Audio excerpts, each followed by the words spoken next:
Hello and welcome back to the NJCAA tournament. We have just finished Game 7. 15 out of 16 have punched their way into the Sweet 16. We're joined by head coach JJ Montgomery of the Angelina Roadrunners.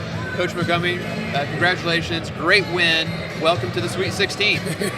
It's a great feeling. It's been a long time since we've been here, and this is our first win ever off of the national tournament stage. So I'm proud of my kids. They worked hard all year, but it's an amazing feeling right now. So Brandon and I, we've been talking all season about your defense. We've been talking about the last 2 weeks about how this is going to be like a low-scoring game. There wasn't going to be a lot of running from the Roadrunners. And then you come out, Kanan Holder with 25. Kyle Morgan comes off the bench with 25 as well. Those two of your big wings combined for 50 points.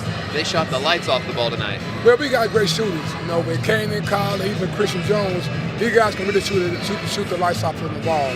I didn't expect them to shoot it this well tonight. But, you know, tonight we have to switch things up because they did a lot of full-court press. So we just let our guards get downhill and just make the right decision.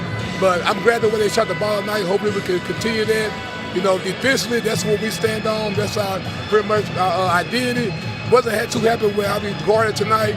But, you know, first game, hopefully it was the jitters, but hopefully we get better in this game and improve on our defensive end. Coach, it really seemed like your guys were comfortable out there, which is kind of a rare thing, especially for teams that don't return anybody that have played in the national tournament before. They just looked like they were really prepared for this moment. What did you guys kind of work on for the last week, just getting them mentally right for this? I'll be honest with you. I've been telling people all year long, this is a special group. You know, sometimes every coach gets that special group every once in a while. My kids were very mature. They just go with the flow. Their nervousness ain't never there. All year long they competed, played hard, and they always ready for the challenge. We just got a good special group of kids that want to win, and they're dedicated, committed to just winning ball games. But even throughout this whole time we've been here, the kids have just been relaxed. They've been more relaxed than I have, which is strange. Yeah, you didn't always seem so relaxed on the sidelines tonight. No, but they were more relaxed than I was to come. They always tell me, Coach, just relax. We got you. But, you know, with me, sometimes I'm not like that. But I'm happy to see the way they played today. They really went out there and did a great job. All right, we'll ask you one more question before we let you go be with your guys. So what the people at home may not realize, Coach Montgomery is the all-time leading scorer at Angelina.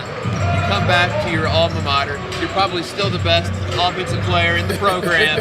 But, you know, what does this mean for you? You come back to a program that's never won a game at the national tournament, and here you get it done tonight.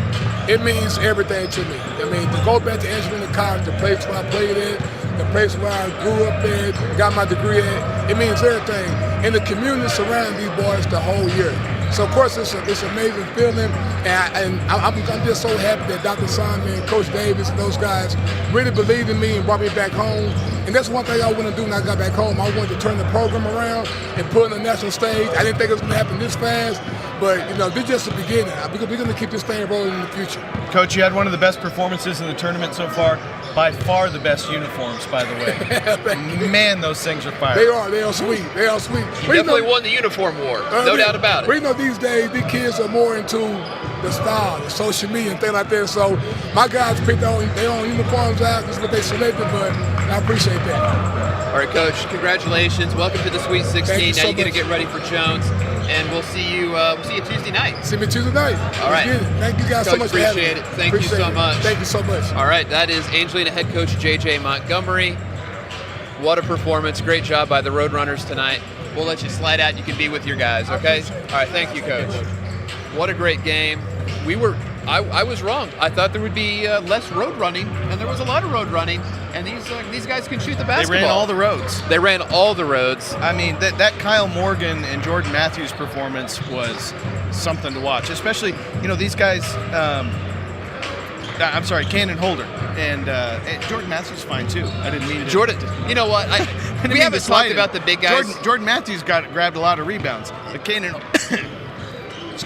Holder, Kyle Morgan. Goodness, I got all choked up about it. I get a little emotional about baskets too. 50 points, but you know, for them to, they each only played 10 minutes in the first half, but they got on fire early, came out and just kept it going. Sometimes you'll see those, you know, lightning in a bottle performances for a half, and then things kind of settle out in the second half. They kept it rolling. The gas on. I mean, think about the last two games that we've seen here today. Trinidad State has Lateef Patrick and Amir Reeves just go crazy. We talk about maybe the best duo scoring performance ever at the sports arena. And then right after that, we get 50 points from Morgan and Holder. You know, we haven't talked about Damon Eli, Jordan Matthews, kind of the two-headed 4-5 guys inside. I thought they were tremendous. I love when teams kind of play that 3-out, 2-in style of offense, a little bit of old school high-low action. I like watching this Angelina team. They are better seeing them in person than what I thought I saw on tape. I will admit that I was wrong. I liked what I saw tonight, Brandon. You know, it's tough to see on film the intensity that a team plays with. Obviously, they matched that intensity of their coach tonight. You know, he had those guys just ready from the drop. He's not a laid-back, mellow fella. No. Like I said, they seemed comfortable. Yeah. The moment was not too big for them. Comfortable and connected. Like, you could see the camaraderie on the sidelines. I liked what I saw. And I'm excited for what we're about to see, Brandon. Let's talk just a little bit about Frank Phillips versus Wallace State. Kind of like a David versus a Goliath. Frank Phillips, the 2 7-footers. Wallace State, the 2 small left-handed guards. Question, will Wallace State and these small diminutive guards bring their slingshot to try to slay Goliath tonight here on the main stage? Oh, my goodness. You know, you got the 7-footers versus the 5-footers. Yes. But you know, when you have water bug guards like that can just get to any spot on the floor, that really create havoc sometimes for those big men, where, you know, there's a mismatch the other way, right? Where the bigger 7-footers have difficulty sometimes defending some of those smaller guys. It's not always an advantage being the biggest guy. No, for Sometimes sure. We the see low that all man the wins. time. Yeah, we see that all the time, where bigs are uncomfortable defending those smaller teams like that. Guys get up underneath them. They foul fast and early. You know, create some problems. So it's going to be another one of those, like, you know, little mismatch in styles. Difference of style. Yeah, and I know one of the guys that coaches have been asking you about recently, 6'9" Christian Thompson from Wallace State. This is a great opportunity for him to showcase himself against these big boys from Frank Phillips in West Texas. You know, the Tennessee regions, the Alabama regions, the Mississippi regions, when they come to this tournament, there's always one of those players that comes out, and everybody, you know, even if they don't win a game, plays well enough in that one game that all of a sudden their life changes because of that, and he could be one of those guys. Yeah, we're looking for a great Game 12 here. We're looking for the final team to punch their ticket to the Sweet 16. Frank Phillips, the Plainsman, versus Wallace State when we come back.